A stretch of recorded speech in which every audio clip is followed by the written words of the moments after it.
¿Qué amigos? Bienvenidos a este 2.5 Gasteiz. Hoy es lunes 19 de junio de 2017. Arrancamos una semana, algunos con la mirada puesta ya en el fin de semana, porque este fin de semana arranca el Azkena Rock Festival en Gasteiz y ya, bueno, con la mirada puesta en las fechas de viernes y sábados, 23 y 24. Por otro lado, evidentemente, también pensando en la semana que nos viene de calor, una semana en la que sí que es verdad que el mejor consejo que se puede dar es intentar no salir en los momentos de mayor calor, que son las horas centrales del día prácticamente, y sobre todo si hay que salir, hay que estar trabajando, evidentemente, pues es inevitable, bueno, pues hidratarse muchísimo, esa es la clave, no hay otra, es hidratarse, beber y beber y beber todo lo que se pueda para, evidentemente, uno no sufrir un golpe de calor. Por cierto, creo que llevan 5 los muertos desde la semana pasada, jueves de la semana pasada, ayer domingo, que han muerto por golpe de calor. 5 personas a nivel nacional, Es decir, que eso quiere decir que hay que tener muchísimo cuidado. Porque además son temperaturas que no son temperaturas tipo del mes acordes al mes de junio. Sí que es verdad que, bueno, nos ha cogido por sorpresa. Está claro, y comentaba fuera de cámaras con nuestro invitado, con Ramón Ibeas, con el que vamos a charlar en 2 minutos, comentábamos que, bueno, que está claro que lo que estaba pasando en Portugal con los incendios, bueno, pues está claro, hay un cambio climático que ya lo empezamos a palpar, estamos viendo cómo las temperaturas empiezan a ascender, y también está claro que la desertización y la despoblación rural afectan al cambio climático sin lugar a dudas. Bueno, eso es algo que, bueno, pues que tendremos, con lo cual tendremos que, digamos, lidiar, y entiendo que además deberíamos de estar trabajando ya en estas líneas, pero bueno, ya saben, unos van por un lado, que somos la inmensa mayoría, y los políticos van por otro, los políticos son como una clase especial que van por aquí y por este lado, y nosotros, el resto de los humanos, vamos por otro, ¿no? Bueno, a ver, tengamos fe en ellos de alguna forma. También esta semana, el viernes, y de aquí al viernes no me voy a cansar de repetirlo y de invitarles y de decirles que se acerquen al pórtico de la Catedral de Santa María, porque este próximo 24 arranca ese festival de abierto por concierto, que, bueno, pues que arranca en una edición nueva, que October es una de las bandas que nos visitan este próximo sábado 24 a las 8:30 de la tarde, en la Catedral de Santa María, y que es una de esas bandas que no deja indiferente absolutamente a nadie, simplemente porque es un octeto de cuerda, 4 violines, 2 violas, 2 chelos y un baterista. Y yo siempre digo, ellos van como octeto, y así es como se presentan, pero realmente son un noneto, porque hay un baterista, y la verdad es que es un conciertazo, porque vamos a poder ver instrumentos clásicos dedicados a hacer rock. De hecho, el repertorio está en base a, por ejemplo, ABBA, Rolling Stone, AC/DC, Extremo Duro, bueno, pues bandas, Mythic Queen, incluso hacen una versión del Mago de Oz, del musical de Mago de Oz, impresionante. Y esto, bueno, pues ahí les están viendo, es espectacular, es una auténtica gozada. Acaban de publicar su primer disco, grandes críticas al respecto hacia el noneto, y la verdad es que, bueno, pues una suerte tenerlas en Gasteiz, en el pórtico de la Catedral, este sábado 24, 8:30 de la tarde. Precio de la entrada, 10 euros, así de simple, sencillo, barato.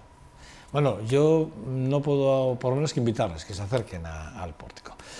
Bueno, les decía, Ramón Ibeas, para mí, bueno, ya siempre digo lo mismo, como fue compañero mío, es una persona que además le tengo mucho cariño, mucha estima, un hombre muy comprometido con lo social de nuestra ciudad, muy comprometido con el más necesitado.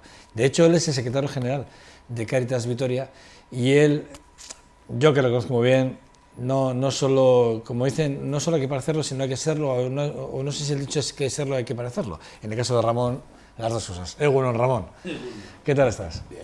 Todo bien, vaya calor. Con 10 grados menos mucho mejor, pero eso Oye, de hecho... no se puede manejar el termostato en casa. No, de hecho, cuando tú estás afeitado, porque la última vez que viniste no estabas afeitado. No. Y te has cortado el pelo. Digo, joder, Ramón, digo, aquí la temperatura aprieta. Venía a la televisión hoy, entonces... Oye, Ramón, sí que es verdad que, bueno, la última vez que hablamos te dije, cuando tengas el informe, me gustaría que vinieses y hiciésemos un repaso a ese informe 2016, ¿no?, de Cáritas Vitoria. También igual hacemos incluso algún repaso por algunas declaraciones de algunos compañeros tuyos a nivel del País Vasco, porque también escuché ayer al secretario, creo que será el secretario general de Vizcaya, a Manu, y que también nos dejó un titular muy importante, que igual también lo expresamos luego, lo hizo a través de las redes sociales, pero me parece muy, muy interesante.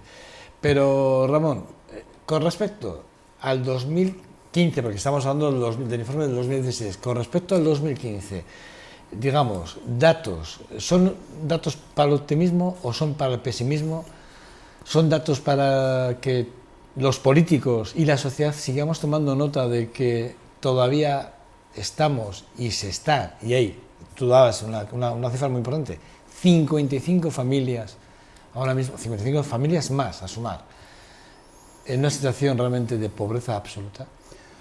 Vamos a ver, yo creo que el mensaje que hay que plantearle a la sociedad alavesa es la de que no cometa el error de asumir algo que se está produciendo, que es la dualidad de la sociedad. ¿Por qué? Porque es cierto que hay datos económicos que están indicando que las cosas están mejorando, pero también es cierto que nuestros datos nos dicen que no están mejorando para todo el mundo y que corremos el riesgo de que un núcleo importante de la población alavesa, que coincide poco más o menos con el número de parados, que está entre 20 y 21.000 en estos momentos, vayan cada vez con más facilidad perdiendo la conexión social. Y cuando digo perdiendo la conexión social, digo perdiendo la laboral, perdiendo la social, perdiendo la familiar, y convirtiéndose en lo que son los núcleos de exclusión. El Papa habla de descartados. Nosotros hemos utilizado mucho esa palabra esta semana. Sí, porque empezamos a tener una sensación de que la sociedad ya ha decidido. La sociedad capitalista siempre hace purgas. La hizo en la reconversión y envió muchísima gente a casa con unos salarios que después han sido de miseria, en su momento fueron una solución. Luego, cuando han quedado las viudas, todas ellas cobrando renta garantía de ingresos, nos damos cuenta de que aquello se hizo no del todo bien de cara al futuro, pero es que en estos momentos la gente se queda en unas condiciones todavía peores. Y empezamos a tener la sensación de que empiezan a no contar. O sea, los descartamos hasta la hora de plantearnos las cuestiones. Este término yo no lo había oído así, tal y como tú lo acabas de plantear. Y claro, evidentemente, el Papa Francisco lo ha dicho como tú acabas de mencionar, pero sí que es verdad que el otro día, hablando de los trabajadores mayores de 50, entre 50 y 55 años, volví a escuchar este término, también de descartados y de difícil. Es decir, ya a partir de los 50 años ya prácticamente has desaparecido de la vida laboral, ya no tienes opciones. Vamos a ver, a nosotros nos cuesta mucho, y a mí personalmente me cuesta mucho, decir que una persona carece de futuro, porque creo que no es verdad. Pero también creo que es verdad que, tal y como está en estos momentos el mercado laboral, la posibilidad de que ese futuro pase por el mercado para muchas personas, pero no ya de 55 años, por encima de los 45, empieza a ser tremendamente complicado. Ante eso, lógicamente, la sociedad también reacciona intentando buscar una solución a esos problemas. En estos momentos la solución está pasando por una revisión, y acabamos de entrar en un largo debate, durará un año y medio, de revisión de las políticas sociales. Vamos a ver qué pasa con la renta garantía de ingresos, vamos a ver qué pasa con los complementos de vivienda, vamos a ver. Pero sí que la gran dificultad de todas estas iniciativas está en que todo al final lo dejamos a la posibilidad de cubrir desde lo social, desde lo común, económicamente a quien tiene necesidad, que hay que hacerlo. Pero nos es mucho más difícil encontrar un futuro para esa gente que tiene necesidad, la parte de la inclusión. Nosotros seguimos haciendo una apuesta por la inclusión, por el empleo. Sabemos que el empleo en estos momentos es precario, es para poco tiempo, con salarios bajos, etcétera, etcétera, pero también sabemos que en una sociedad como la nuestra el empleo es el elemento básico de socialización. Y a partir de ahí uno también puede encontrar sus recorridos, sus espacios. No es un momento fácil, porque no tenemos nada claro cuál es el futuro laboral en un momento de globalización. Álava hay que entenderla en el mundo, y el mundo está globalizando cada vez más todos sus elementos, se está convirtiendo en un inmenso mercado, y aunque el mercado no sea la solución a todas las cuestiones, tampoco podemos vivir nosotros como si el mercado no existiese y montando algo paralelo, porque eso tampoco tiene sentido, no da futuro a las personas. Entonces, el momento es muy complicado. Estamos organizando colchones, tratamos de darle la vuelta a la situación de las personas, pero tenemos que decirlo con claridad. Estas 55 personas que decías tú que se han aumentado este año, 16 al 15, son la suma también del aumento al 14, al 13, al 12, al 11. Desde el año 2007 el número de personas en Álava que necesitan del apoyo de Cáritas va subiendo. En este año no ha subido lo que subió en el momento duro de la crisis, que fue el 12-13, donde estábamos casi multiplicando por 2 el número de personas que se acercaban, pero en números absolutos siguen siendo 6.026 unidades familiares, que vienen a ser aproximadamente unas 18.100 personas, que dependen de Cáritas o que tienen una relación con Cáritas, que no hay que olvidarse que es el último colchón social. Cuando se llega a Cáritas, la gente que estamos apoyando desde Cáritas no tiene renta garantías de ingresos, o sea, no tiene, entonces claro, a nuestros 18.000 hay que añadir todo el resto de las personas, con lo que podemos estar hablando en el territorio alavés, pues con facilidad de las 36, casi 40.000 de las que hablaba el Ayuntamiento de Vitoria hace un año y medio en una rueda de prensa. Sí, estoy recordando a Nerea Melgosa, que era la concejala del ramo en aquel momento. Y esa es un poco nuestra situación. En un territorio, no olvidemos que redondeando tiene 300.000 habitantes. ¿Y la situación o la solución cuál es?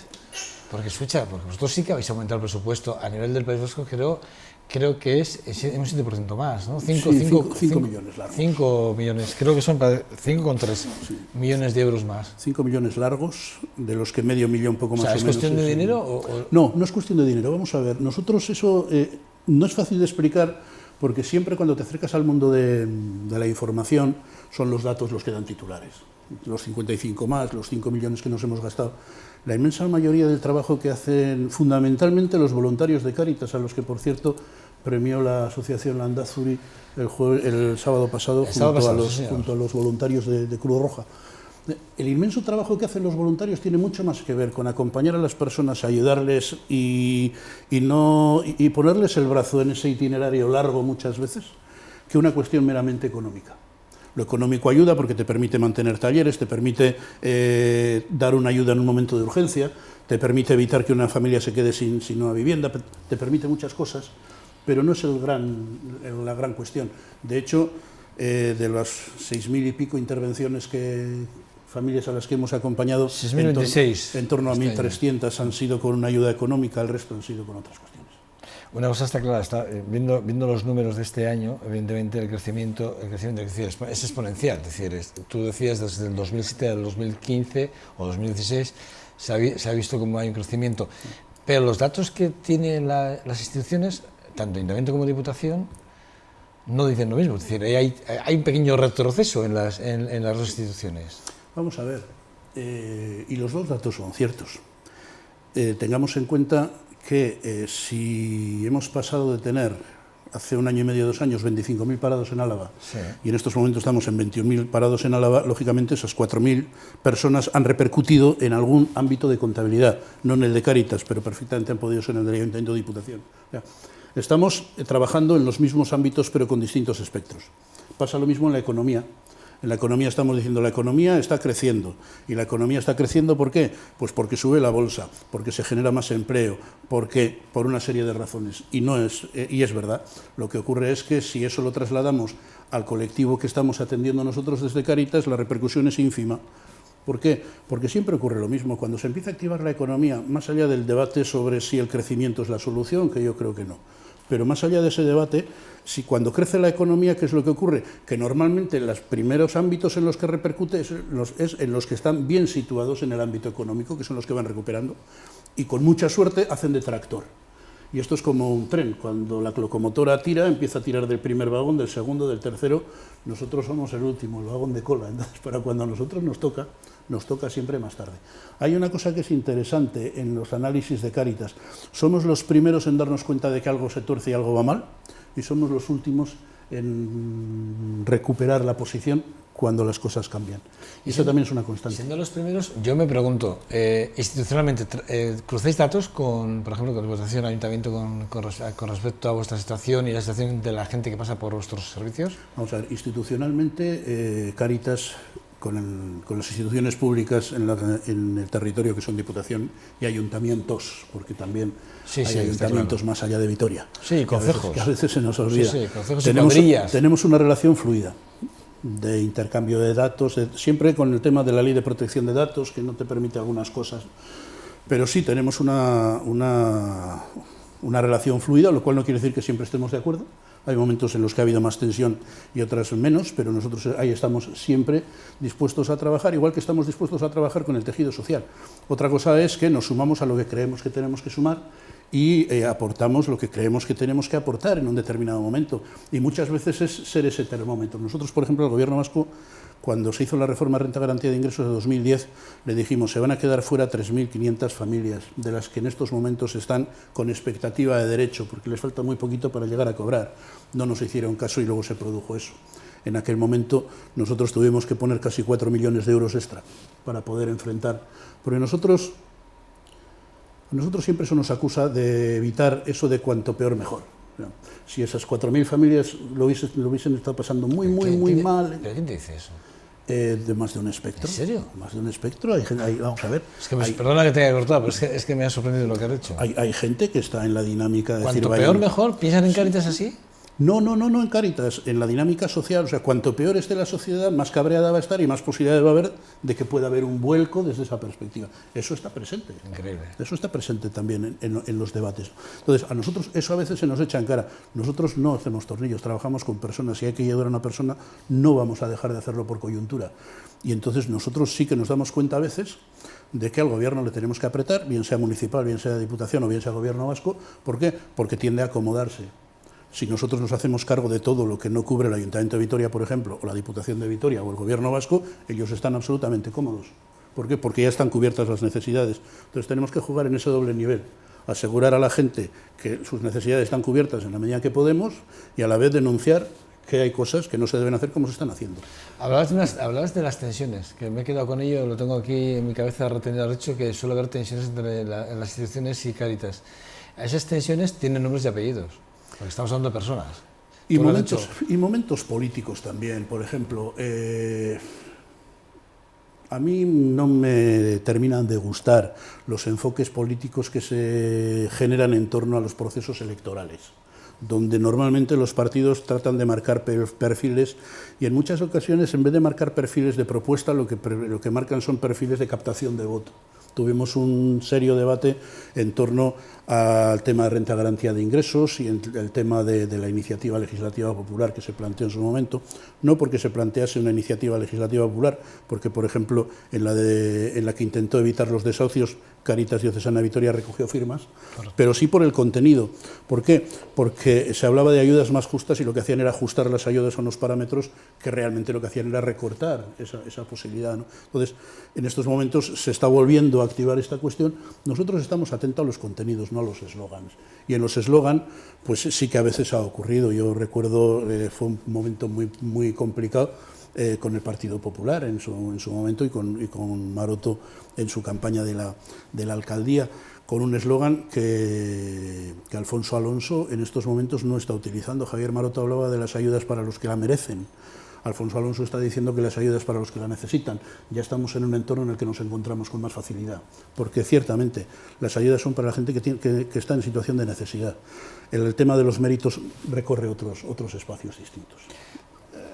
No vamos a hablar del Partido Popular ni de las ayudas más justas, porque ya hemos hablado. Y además, mira, te voy a decir una cosa.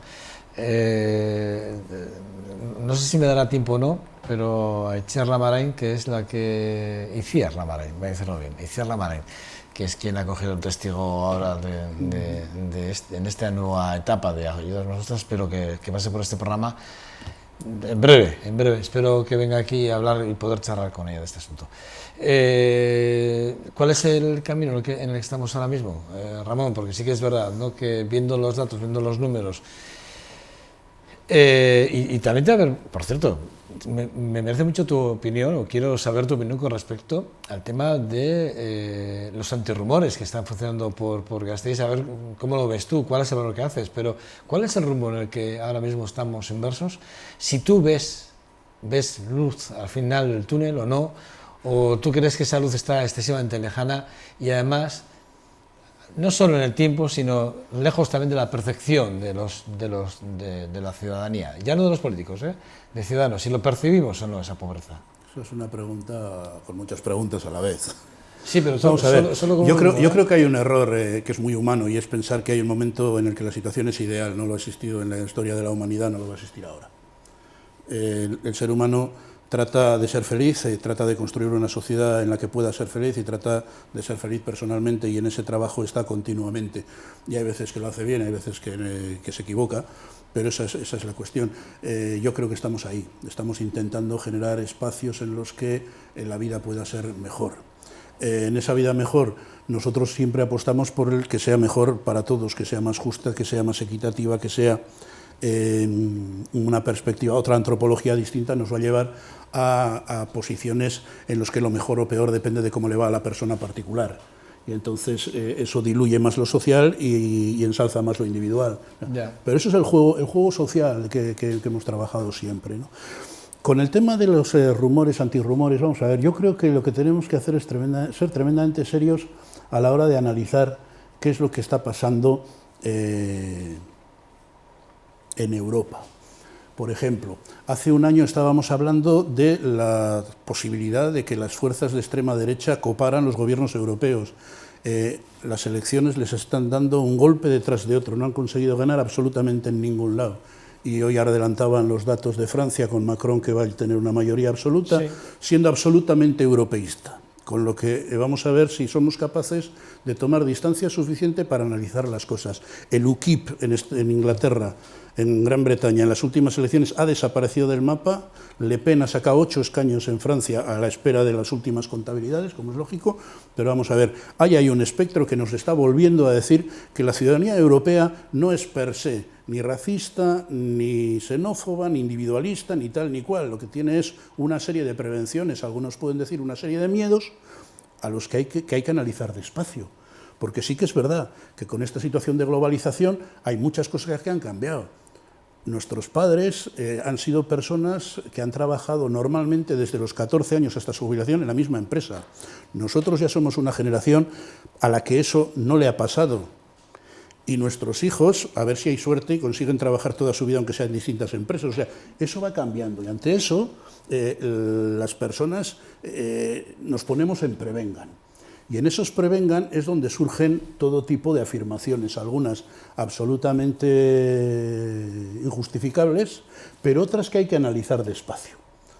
Por ejemplo, yo recuerdo, tuvimos largas conversaciones con todos los partidos del espectro político cuando la reforma de la renta de garantía de ingresos, no esta, sino la anterior, la de 2010, y nosotros, por ejemplo, les decíamos, oye, mirar despacio el tema de la segunda propiedad, porque la segunda propiedad castiga normalmente al autóctono. Y en una ciudad como Vitoria, la segunda propiedad normalmente es de personas que vienen de un proceso migratorio, que lo que tienen es en el pueblo o un pequeño terreno o la casa que fue de los padres, que además es de 9 hermanos, a 8 hermanos les va genial, a uno le va muy mal, y ese por esa mínima propiedad no tiene derecho ni a la renta garantía de ingresos. No puede ser. ¿Por qué? Porque eso genera un discurso en el que dicen es que todo es para el extranjero. Y no es verdad que todo sea para el extranjero, pero sí que es verdad que ellos sienten que tienen una dificultad que el extranjero no tiene. Entonces, cuando entramos en las dinámicas de enfrentar los rumores, a mí lo de anti no me gusta, ni en rumor, ni en tal, ni en cual, en nada. Pero sí que creo que tenemos que hacer análisis serios y hacer propuestas para superar las dificultades. Si la gente entiende que tiene, digamos que sus derechos cubiertos, no le importa que los derechos de los demás estén también cubiertos. El problema es cuando alguien encuentra que hay una inequidad en el tema de derechos y yo no tengo un derecho que fulano tiene. Entonces, ese es más el debate. Yo espero que ahora las fuerzas políticas, que tienen un año y pico para volver a revisar temas de renta, garantía de ingresos, entren por estas vías. Vamos a ver cómo podemos hacer... ¿Has leído, no? Entiendo, has leído las propuestas. He leído las 15 propuestas. Los puntos de Alto Olazábal.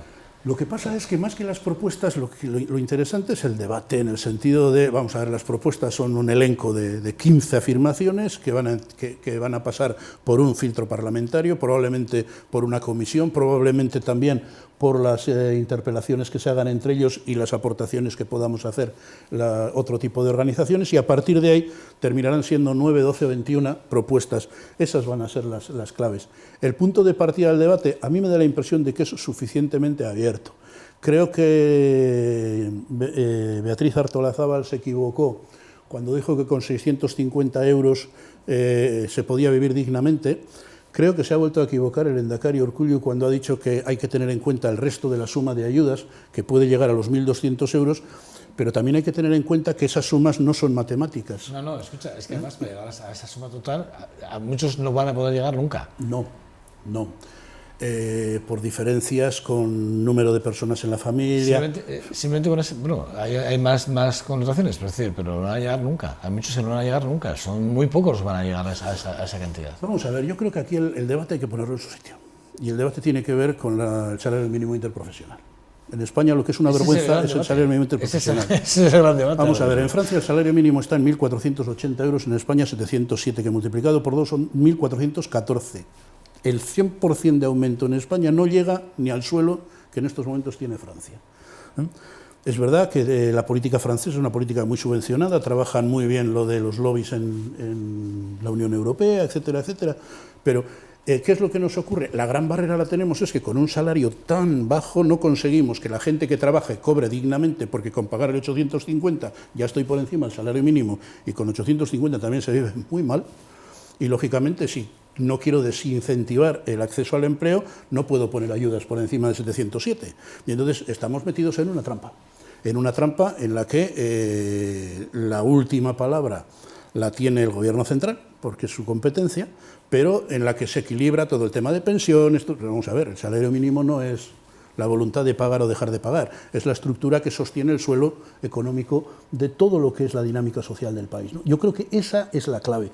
Esa clave no se va a poder debatir en el tema de renta garantía de ingresos porque no le afecta, no es competencia del Parlamento Vasco, pero a mí sí me gustaría que eso fuese uno de los elementos que apareciese como problema serio a resolver si queremos realmente construir una sociedad en la que las personas puedan vivir de otra manera y nuestra economía también transformarse, porque si subimos el salario de lo que hablamos es de equidad, o sea, del mejor reparto de lo que se produce. Y eso también es importante. Entonces, creo que es un proceso interesante el que se puede abrir. Vamos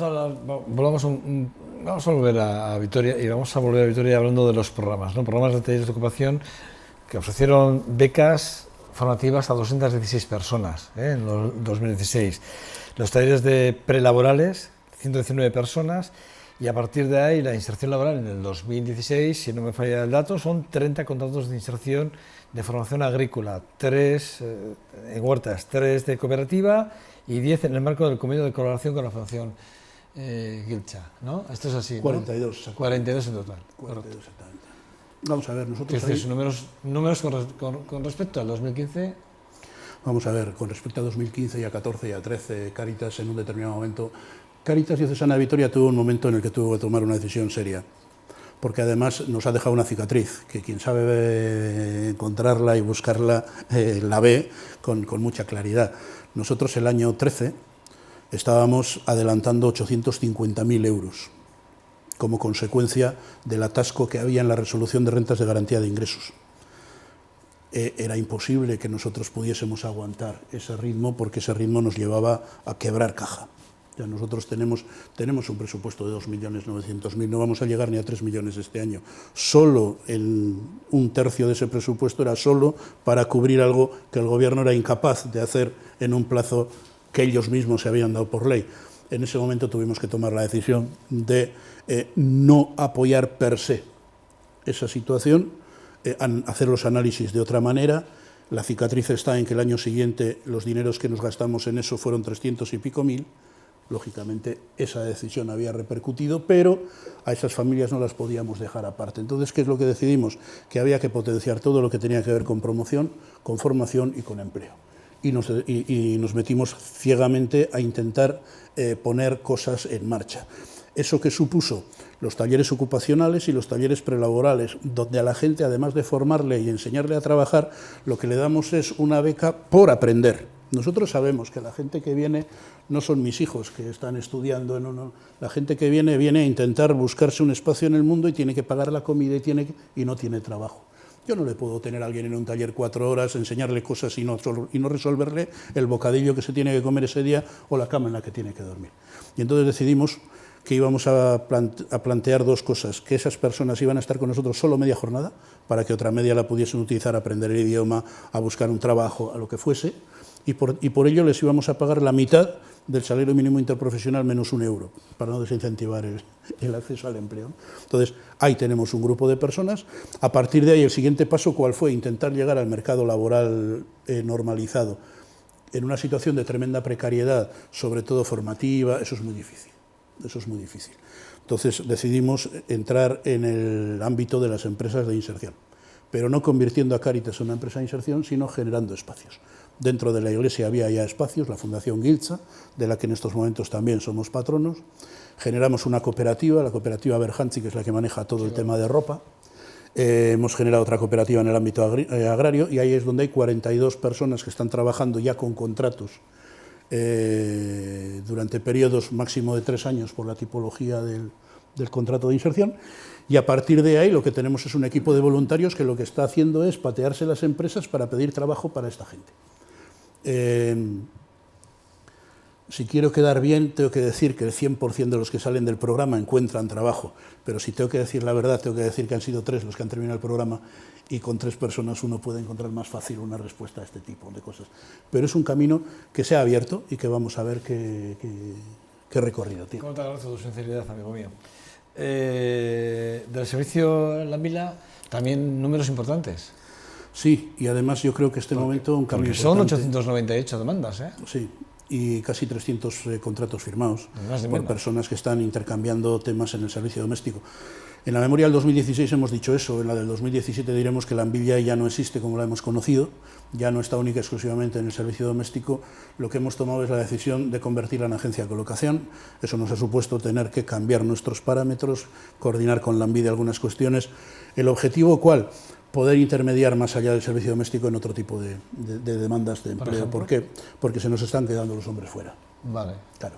El servicio doméstico está tremendamente feminizado. Y en alguna ocasión, como consecuencia de la dependencia y del movimiento de cargas, hace falta un varón. Pero las familias normalmente prefieren una mujer a un hombre. Y luego estaba ocurriendo otra cuestión, y es que en ocasiones había gente que tenía pues una pequeña empresa, una pequeña actividad, que llamaba a Cáritas y decía, oye, ¿no habrá una persona que esté realmente necesitada y pueda venir a trabajar con nosotros? Y eso lo estábamos gestionando desde la Secretaría General, no tenía ningún sentido.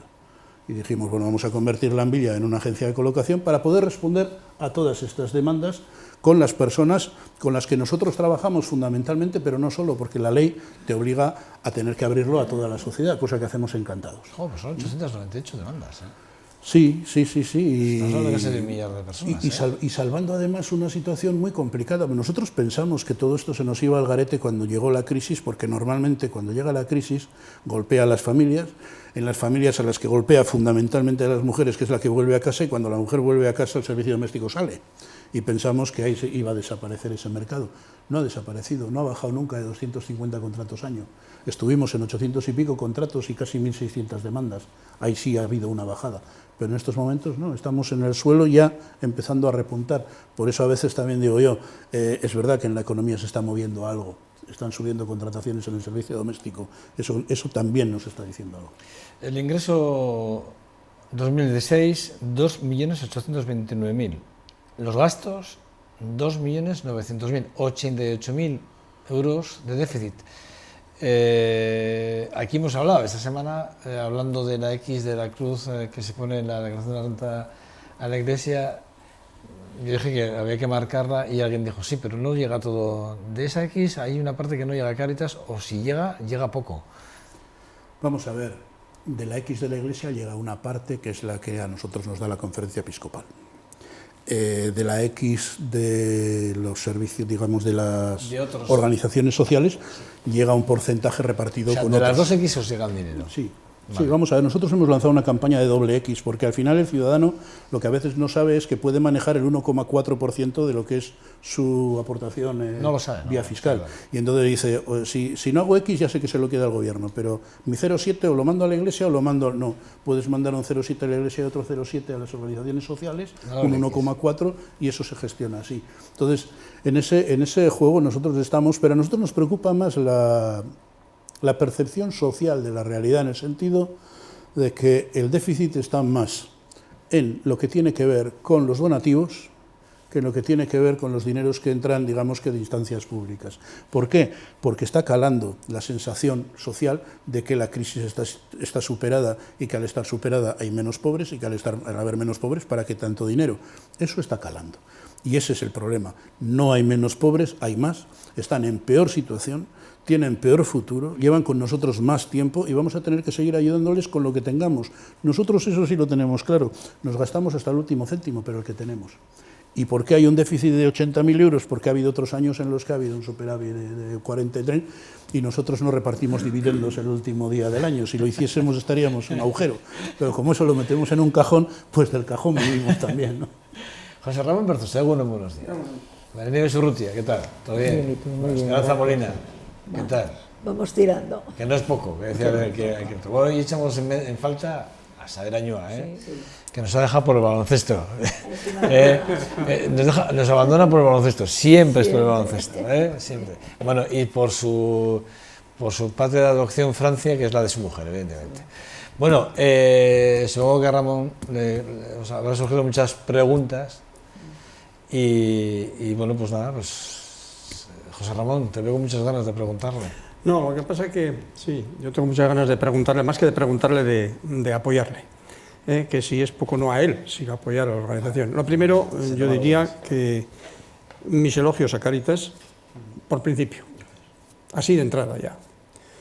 Lo segundo, empezaría por algo que ha dicho él, que efectivamente Europa se empieza a mover, menos mal, porque si se empieza a mover, empieza a tener algo de fe en que la Europa no se va a convertir en una Europa de los Estados, sino que va a ser una Europa de la refundación, es cierta. No lo tengo muy seguro, pero bueno, vamos a aceptarlo. Y vamos a pasarnos ya de ese punto, vamos a pasar... Sí que le tengo que dar totalmente la razón en que la red de garantía de ingresos, la cantidad que se ha fijado es una cantidad errónea. O sea, a mí la cantidad que se pone como tope cuando se habla es una cantidad que no da para vivir, y no se puede afirmar alegremente que eso da para vivir. Eso hay que dejarlo muy claro, es decir, hay que suprimir aquellos elementos que en la red de garantía de ingresos no figuran como tales ingresos, sino que dificultan que una persona reciba los ingresos por otras razones que son ajenas. Dos. Y en tercer lugar, para mí hay una cosa que hay que dejar muy clara. Yo no sé qué piensa él ni qué no piensa, porque yo no he hablado de este tema. Pero ya es hora de que se hable que los impuestos no son solamente para pagar un parlamento, para pagar otras cosas, sino que los ingresos que hay por vía fiscal tienen una finalidad el fundamento de los mismos es su función social. En estos momentos y en algunos años últimos, lo que está haciéndose es crear una serie de infraestructuras olvidándose y hablando de presupuestos sociales, cuando realmente ese incremento no se ha realizado. Y no se ha realizado realmente. Y entonces yo ahora le pregunto, ¿tú crees que en estos momentos la población es consciente en la ciudad de Vitoria que hay que pagar impuestos, que esos impuestos son importantísimos, que no hay que andar diciendo es que me han subido? Primer punto. Y segundo punto, el empleo es lo más importante que hay en estos momentos a la hora de fomentar el futuro. Pensar en el futuro. Ahora los impuestos, después el empleo. Y ahora impuestos y empleo. Esos dos elementos deben ser la conciencia de los políticos. ¿Tú estás convencido de que en estos momentos es así? Vamos a ver, yo de lo que estoy convencido es de que nuestra sociedad socializa por el empleo. Claro. Eso es algo que es así, sí. Y podemos debatir lo que queráis de tiempo, pero esa premisa va a ser inamovible. Y entonces esa es una de las claves fundamentales que nosotros por lo menos hemos cogido como elemento al horizonte de nuestro trabajo. El tema fiscal, desgraciadamente creo que no es un problema de los políticos. Aquí el que se puede escaquear se escaquea siendo cualquier cosa y además presume. no me voy a meter ahora en ámbitos deportivos, pero menudo lío hay a cuenta de esto. Algo se puede marchar del Madrid. Exactamente, pero porque el Real Madrid no le ha defendido suficientemente. Vamos a ver. Primero, defiéndase usted, que es su dinero, porque si es el dinero de todos, dígalo, que no se preocupe, que sabremos qué hacer con él. Entonces, pero no voy a entrar ahí, ¿no? O sea, yo creo que España es un país, y nosotros no mejoramos mucho la media, en la que el tema de las solidaridades a ese nivel fiscal es escaso. Y es escaso, ¿por qué? Porque tenemos muy poquita feeling con lo que son las instituciones. Los gobiernos siempre nos parecen impuestos, los políticos nos parecen un desarrollo, y a partir de ahí hacemos un discurso poco coherente con lo que luego pedimos, porque queremos unas excelentes carreteras, unos excelentes servicios médicos, unos excelentes servicios educativos y una inmensa renta social, que de algún sitio habrá que financiar, ¿no? Yo creo que ese es un elemento que está en el debe social, lo cual no quiere decir que el ciudadano de a pie no esté cotizando y no esté pagando sus impuestos en general. Es verdad que hay un fraude, el fraude fundamentalmente está en el tema de las sociedades, no tanto en el IRPF, porque el IRPF es muy difícil de defraudar. Las nóminas son las nóminas. A mí me toca controlar la de 42 personas todos los meses y sé lo que le entrego a la Seguridad Social, con lo que ahí es muy difícil poder escaparse. Pero ahí sí que hay una cuestión que está. Hay otro tema, es el tema político. Ya, hay una campaña política que cada vez que se acerca a elecciones habla del descenso de los impuestos. Cuando se habla de bajar los impuestos, hay que decir también dónde va a repercutir la bajada. Porque igual no nos interesa que usted nos baje los impuestos, igual incluso nos interesa que usted nos los suba. Dígame en qué me va a repercutir a mí esa actuación política que va a decir, bueno, vamos a recaudar menos, ya, ¿y qué es lo que nos vamos a cargar? Porque luego resulta que lo que reducen son o los gastos sociales, o los gastos tal, o los gastos cual. Eso es importante tenerlo en claro. Y en cuanto a cómo se realizan los presupuestos y cuáles son las partidas. A mí hay una cosa que me preocupa en estos momentos, y es que yo voy avanzando hacia la sesentena y mi generación es la del baby boom, y mi generación es la que llegó al ámbito público en el momento de la democracia del año 78. El año 78 yo tenía 18 años. Quienes hemos copado toda la parte, digamos que administrativa de Euskadi, y no solo de Euskadi, porque en las demás comunidades poco más o menos pasó lo mismo, las últimas el 82, pero vamos, estamos llegando a la jubilación, y ahora va a haber un debate tremendo sobre si se cubren todas las plazas que van a quedar libres como consecuencia de la jubilación o cubrimos las que necesitamos. Ese es un debate modelo de país. Y para mí eso es importantísimo. ¿Por qué? Porque se van a jugar dos cuestiones. Una, la creación de empleo, porque es verdad que si se cubren todas las plazas se siguen manteniendo unos niveles de empleo altos. Eso es una parte. La otra es la del servicio público. Tenemos que seguir financiando aquello que no se necesita. Ahí va a haber un debate importante que yo creo que va a empezar en muy poquito tiempo. De hecho, ya está empezando con las primeras salidas de personas del trabajo administrativo y del trabajo público, pero eso durante los 4 o 5 años que vienen va a ser tremendo en cuanto a números. Ahí tenemos un bonito debate de país, y ahí los partidos políticos van a tener que plantear el modelo. Y en ese modelo, ¿qué es lo que se va a poner en juego? También los presupuestos, las cuentas. Yo creo que es un periodo de, no por decisión política, sino por decisión de la naturaleza, va a cambiar radicalmente el mapa y el escenario en el que vamos a vivir, y lo vamos a tener que diseñar nosotros. ¿Me dejas decir una cosa? Sí, en elogio a la nueva oficina de empleados de hogar a otro tema, porque no solamente ha contribuido en los trabajos que ha realizado, sino que además muchas familias que antes no pagaban nada por impuestos en las personas, yo soy consciente de que esas personas continuamente en esa oficina y en la que está siguiendo exigen ese planteamiento de pagar a la Seguridad Social la correspondiente cantidad, y es mi felicitación.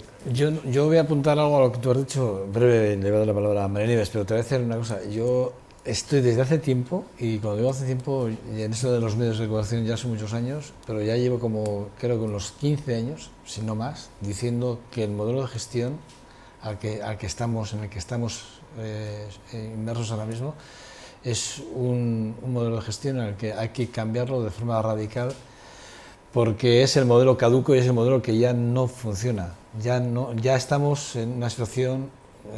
Si hablamos de funcionarios o hablamos de gestión que se hacen desde las instituciones, es un modelo, o sea, que ya es caduco, ya no vale.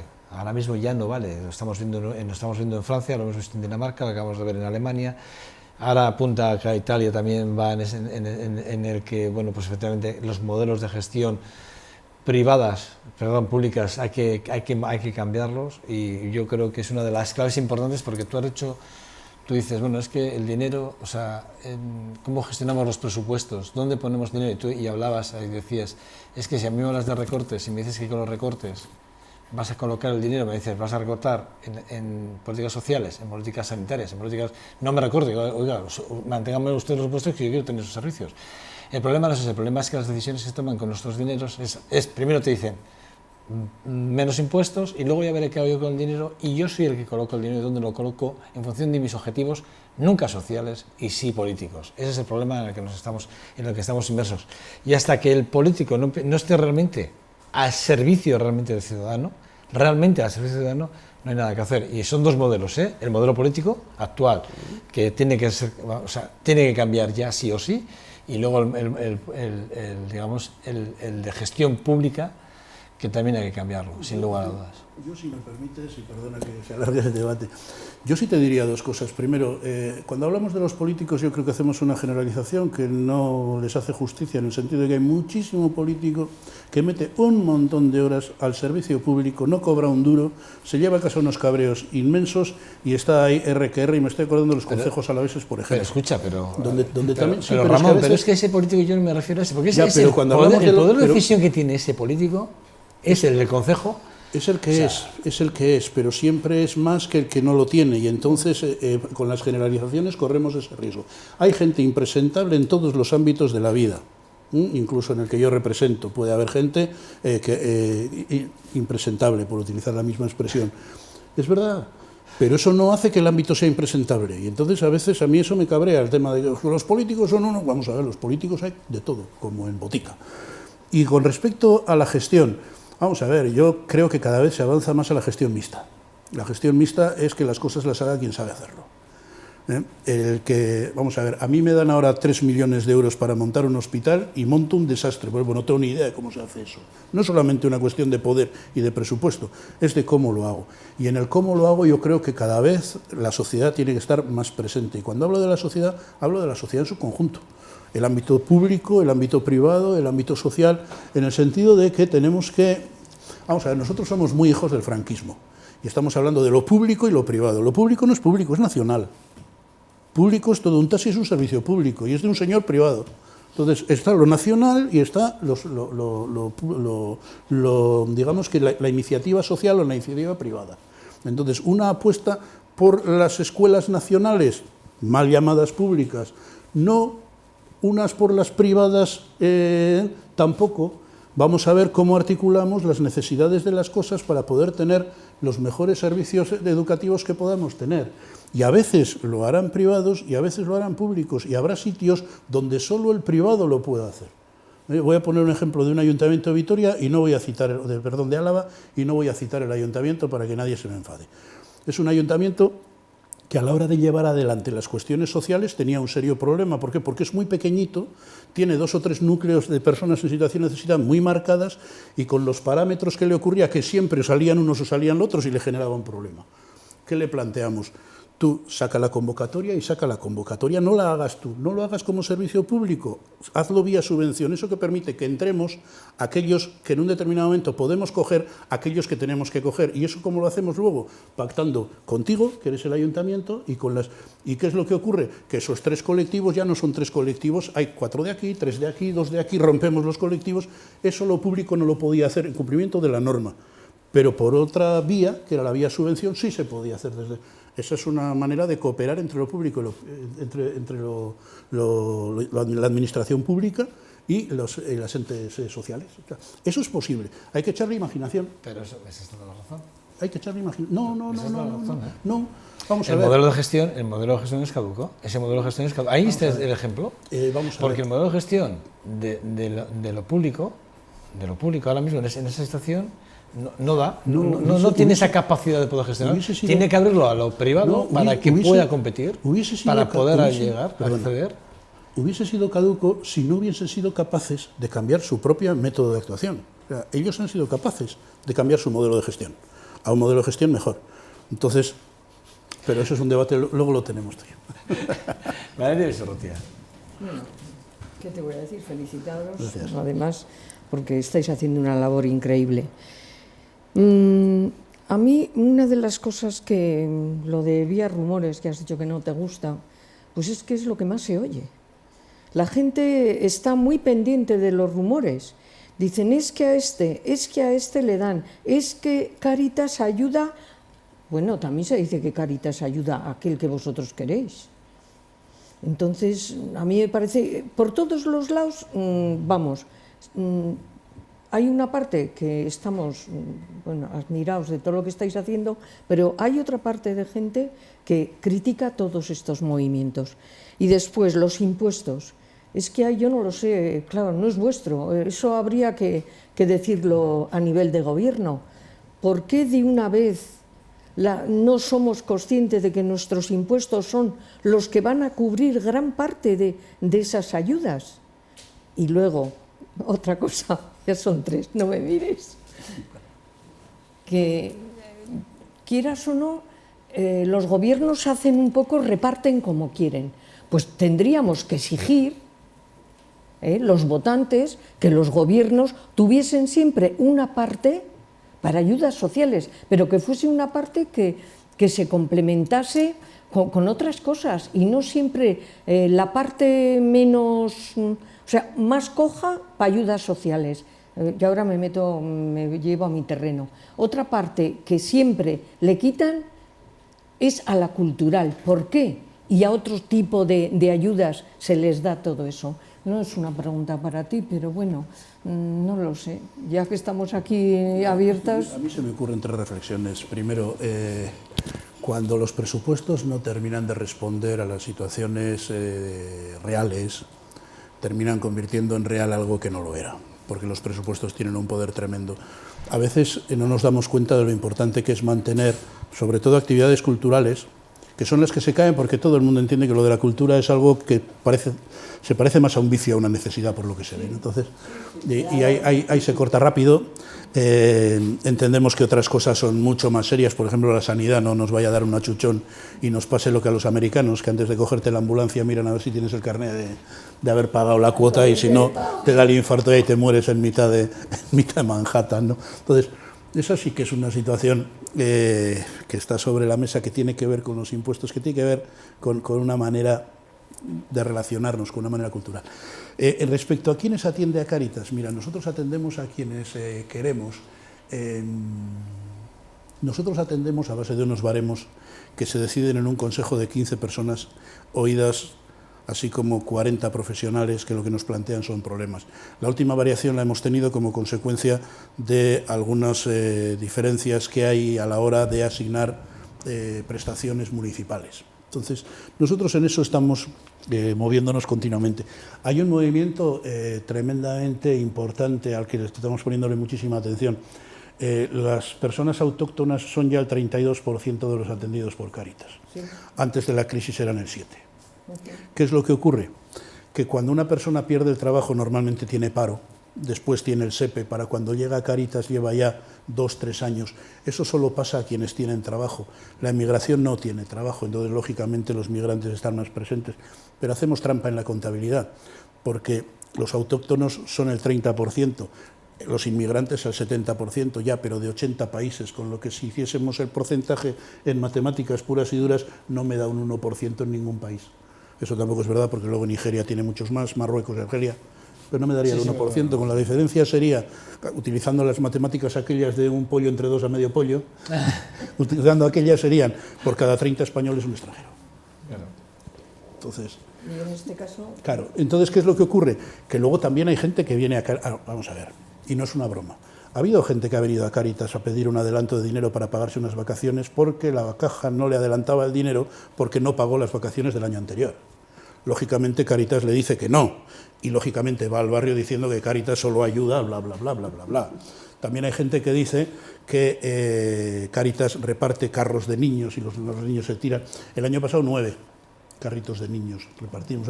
Entonces, con eso tenemos que convivir, pero eso para mí es el termómetro de un malestar. La cuestión es detectar el malestar e intentar solucionarlo, porque la gente no es mala per se. O sea, yo entiendo que la gente no se levanta a las 9 de la mañana, se ducha y dice, a ver a quién fastidio hoy. La gente creo que no sale así, quizá alguno, ¿no? Entonces, eso nos está diciendo algo, y para nosotros lo importante es detectar qué. Porque no le puedes decir continuamente que miente, no, vamos a ver qué pasa. Esperanza. Bueno, pues yo tengo que unirme a la felicitación a Cáritas, pero voy a hacerlo desde otro punto de vista, que es la investigación social. Hasta que me he jubilado, yo he estado todos los años manejando la publicación anual que hacéis de la España social y los datos sociales. Desde épocas remotas, vamos, estando en Madrid, siempre he estado en relación con Cáritas porque me ha ofrecido siempre mucha garantía de honestidad y de bien hacer, ni más ni menos. Yo necesitaba conocer la realidad social de alguna manera con garantías, ¿no? Y bueno, pues a mí en la publicación anual de esto, que no sé si lo seguís haciendo o no, pero bueno, yo ya hace muchos años que no lo manejo. A mí hay muchas cosas que me preocupan en estos momentos. No cabe duda de que estamos saliendo de una situación y tenemos que entrar en una nueva, que yo todavía no la tengo muy clara por dónde va a ir, ¿no? Y creo que eso es lo que produce estas situaciones de desconcierto y de rivalidad para hacerse con la situación y todas estas cosas. Tú decías, no hay gente que se ducha pensando qué va a hacer. Yo creo que sí hay gente que le pasa eso. Hay mucho cabroncete perdido por ahí. Y sobre todo en los temas políticos y sociales un montón. Pero bueno, en fin, hay que cargar con ello, ¿no? Pero yo creo que en estos momentos de la dualización de la sociedad es lo que más grave me parece de cara, ya no ahora sino al futuro. Puedes acabar resolviendo los problemas del empleo, los problemas de la sanidad, los concretos de un lugar determinado, pero si la sociedad cada vez está más dividida en dos partes, que son los ricos y los pobres, para entendernos claramente, ¿no? Que son los ricos y los pobres, todo lo que hagas ahí se va a estar prácticamente perdiendo en un 60 o un 70%, garantizado, vamos, eso es así. Y está determinando una cosa muy seria, que es que pertenecer a una clase social para el individuo es más importante para el desarrollo de su vida que pertenecer a un país. Entonces, el patriotismo, el nacionalismo, todo esto está como arrinconándose o pervirtiéndose, depende, pero precisamente es lo que está marcando la vida de las personas. Si tú has nacido, tu familia está instalada en una situación, digamos, próspera, normal, cubiertas las necesidades básicas, etcétera, tienes unas posibilidades extraordinarias de desarrollarte a todos los niveles, económico, intelectual, a todos los niveles. Si tú naces en una sociedad donde no se cubren las necesidades básicas de una manera digna, por lo menos, no vas a tener nunca ni el médico mejor, ni los estudios importantes que merecen a lo mejor tu inteligencia. Da igual lo inteligente que seas, da igual los valores individuales que tengas.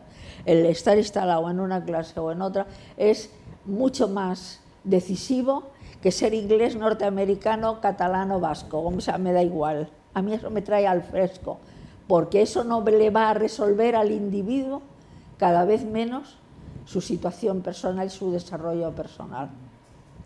Entonces, a mí esto es ahora lo que más me está preocupando, el hecho concreto del que no come hoy, hay que darle de comer, punto. Bueno, ya ha dicho Ramón, Por que una de las preocupaciones precisamente es esa, ¿no? Claro. Que ya no solo darle empleo, sino que la preocupación ya no es una cuestión de tener un taller, es que hoy tienen que comer. Hoy tienen que comer.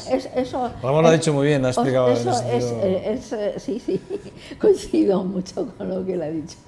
No, eso es fundamental en estos momentos en los que están, y cuando hablamos de cómo la gente inventa esas mentiras y le encantan las noticias negativas y duras y tal, es bueno, eso porque en principio lo que se les da de comer, pero aparte de eso, es que sabe que las cosas se están haciendo mal, sabe que hace falta hacerlas mejor y hacer algo para que sean mejor, y no hay, no sé, sí, me cayó ya, vaya.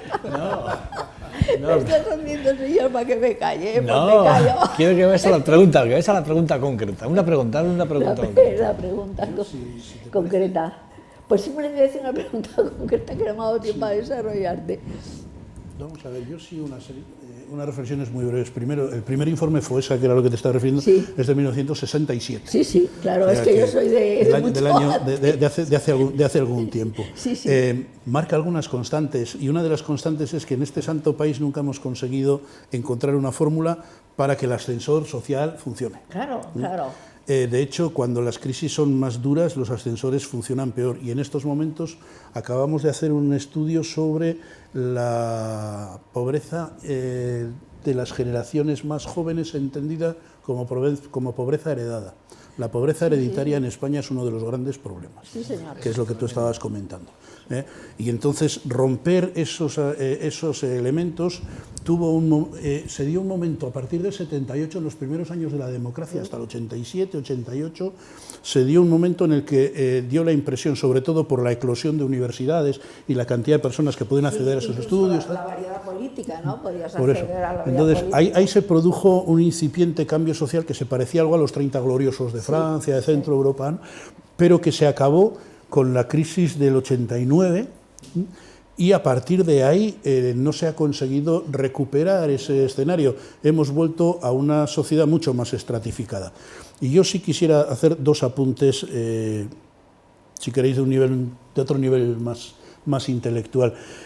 No es baladí que en el año en el que Piketty, el economista francés, escribiese El capitalismo del siglo XXI, que se basa fundamentalmente en un análisis de la propiedad como elemento heredado, otro francés, otro economista, Timbe, consiguiese el premio Nobel, hablando de una economía para el bien común. Eso quiere decir, desde mi punto de vista, que estamos hablando de algo que es viejísimo, 1925, Marcel Mauss.